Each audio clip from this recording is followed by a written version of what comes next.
So this green line on the top, if that was life just flowing as it does up and down, very naturally, for a lot of our lives, we follow it and we just go up and down with it.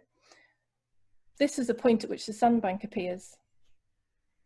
And then, if we believe the thinking that shows up with the sandbank, we go further and further out of connection with life.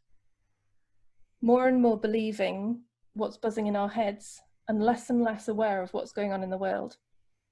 But the really, really cool thing is that we are always guaranteed to reach a point when something happens that kicks us back into connection with life again. And we never know what that is. That could look like practicing mindfulness. That could look like having a huge argument. That could look like just going to sleep and waking up with a different perspective the next morning.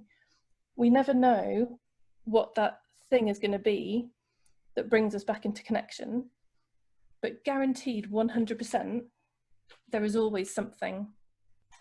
And actually what we tend to do in the misunderstanding of what's going on with the sandbank thinking, we think it needs fixing. We think we've got to somehow change this thinking to make it stop and stop us feeling horrible here.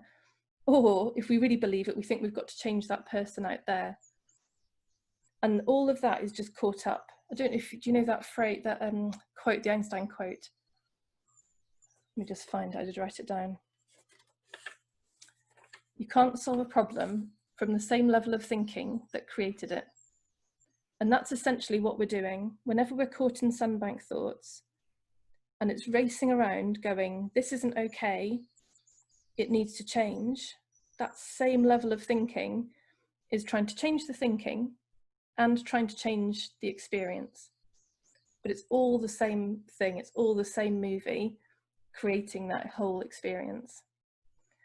And the brilliant thing about that guaranteed kickback mechanism is that what we were never told is we don't actually have to do anything with any of it. Not actively, like we don't have to try and find a way to solve it, because life provides us with those opportunities.